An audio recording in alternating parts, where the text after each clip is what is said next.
भोला सब दुख काटो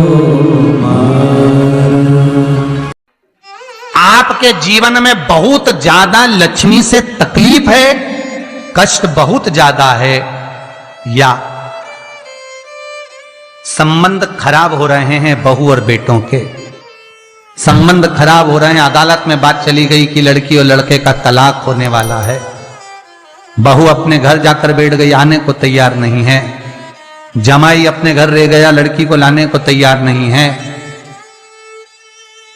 सास बहू में आपस में तनमन चल रही है, प्रेम बिल्कुल नहीं है, या लक्ष्मी आती ही नहीं, बहुत कष्ट है, जमीन जायदाद पड़ी बिक नहीं रही। तो एक काम करना, इतना दुख अगर आपके जीवन में है तो कार्तिक के महीने तक रुको, और कार्तिक का महीना आए, त्रयोदशी तिथि आए, कोई सा भी हो, सोमवार रविवार मंगल बुध, कोई सी भी त्रयोदशी प्रदोष, कोई सी भी प्रदोष तिथि आए, उस दिन तुलसी की लकड़ी, पहले से तुलसी आपके घर में अगर सूखी हो, तुलसी सूख गई हो, तो उसकी जो लकड़ी होती है, उस लकड़ी का 7 लकड़ी का बंडल बनाकर दीप बना लो। लकड़ी का दीप मतलब लकड़ी पतली पतली डालियों को लेकर कच्चे सूत से उसको बांधो, और बांधकर घी में डुबक दो। कार्तिक के महीने में शुक्ल पक्ष की त्रयोदशी तिथि जब आए, प्रदोष का जब व्रत आए, उस दिन भगवान के मंदिर में, शिव मंदिर में नहीं, भगवान किसी भी देवता के मंदिर में, विष्णु के मंदिर में, नारायण के मंदिर में, कृष्ण मंदिर में, राम मंदिर में, किसी भी मंदिर में, मंदिर ना हो तो अपने घर के मंदिर में शाम के समय पर उस तुलसी की लकड़ी का दीप, दिया भरकर उसमें घी डालकर जो दीप प्रकट कर देता है, जला देता है, दीप को प्रज्वलित कर देता है, उसके घर में कभी संपदा की कमी नहीं होती। महाराज, विष्णु पुराण में स्पष्ट लिखा है।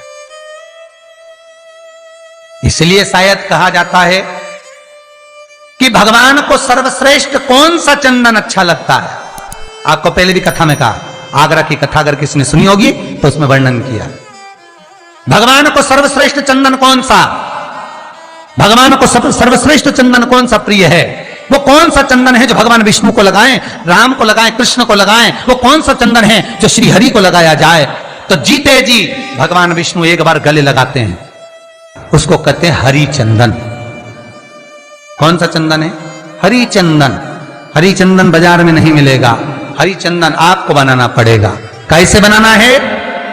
तुलसी जब सूख जाए, उसकी जड़ को निकाल लिया जाए, वो जड़ को पानी में धो लिया जाए, धोने के बाद उसको सिलबट्टे पर, पत्थर पर घिसा जाए, और घिसकर उसमें थोड़ा सा कुंकू, रोली डालकर तैयार कर कर जो भगवान विष्णु के मस्तक पर, कृष्ण राम के मस्तक पर लगा देते हैं, और उसकी एक बिंदी अपने हृदय पे लगा लेते हैं। जीते जी भगवान एक बार उसको गले लगाते ही हैं।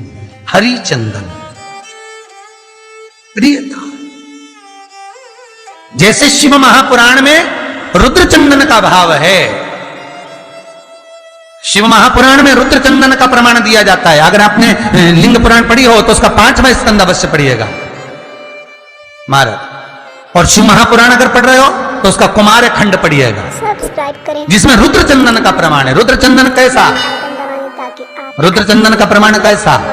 तो महाराज कहा, चंदन घिसकर, पीला चंदन घिसकर उस चंदन को 3 मुखी रुद्राक्ष पर लपेट लिया जाता। 3 मुखी रुद्राक्ष पर उस चंदन को लपेटा जाता।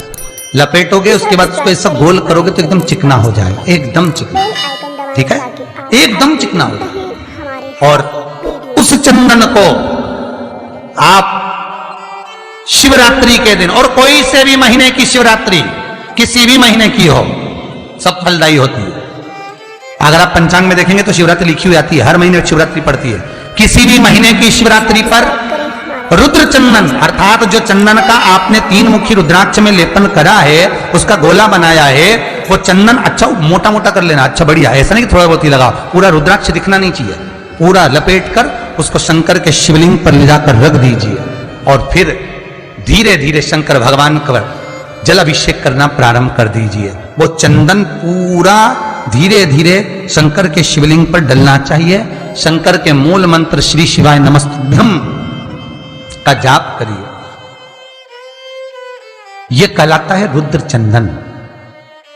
इस चंदन के अभिषेक से महाराज जो काम नहीं होता आप कर कर उस कार्य को प्राप्त कर सकते हो, सिद्ध कर सकते हो। रुद्र चंदन, हरि चंदन, रुद्र चंदन, ये वो चंदन है जो जीवन का सुख प्रदान करने वाले, हरि तत्व देने।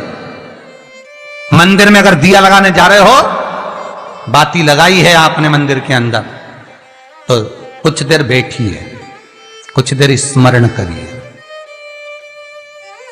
हमारे यहां तो यहां तक कहा गया है कि किसी मुर्दे को अगर जलाया भी जाता है तो कपाल क्रिया तक रुकना पड़ता है कि थोड़ा रुकिए, कोई पीछे से आकर कुछ कर ना जाए। दीप जलाएं, थोड़ी देर रुकिए। और दीप का भी नियम है महाराज, दीप का भी नियम है। दिए में जो फूल बत्ती लगती है, गोल बत्ती लगती है, गोल वाली, ये बत्ती हमेशा कोई विष्णु भगवान की पूजन कर रहे हो, शिव जी की पूजन कर रहे हो, कोई अन्य देवता का अगर आप स्मरण कर रहे हो तो गोल बत्ती लगाई जाती है। भगवान के मंदिर में पूजन कर रहे हो तो गोल बत्ती लगाएं। लंबी बत्ती, लंबी वाली जो बत्ती होती है लक्ष्मी की पूजन में, देवी पूजन में, जितनी भी माताओं की आप पूजन करोगे, जितनी भी देवियों का आप स्मरण करोगे, उसमें लंबी बत्ती का प्रमाण है। पितरों की पूजन में लंबी बत्ती का प्रमाण है।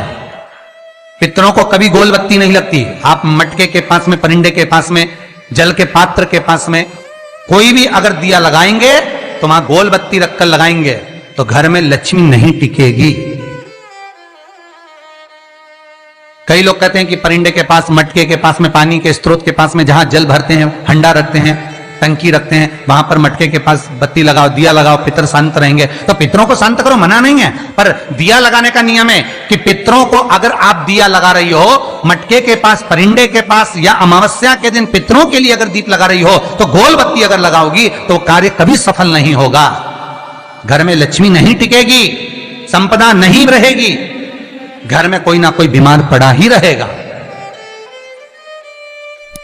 धन आएगा जाएगा, टिकेगा नहीं। इसलिए पितरों के लिए अगर दिया लगाना है, पूर्वजों के लिए दिया लगाना है, पितरों के लिए अगर दीप लगाना है तो लंबी बत्ती लगाइए, लंबी बत्ती।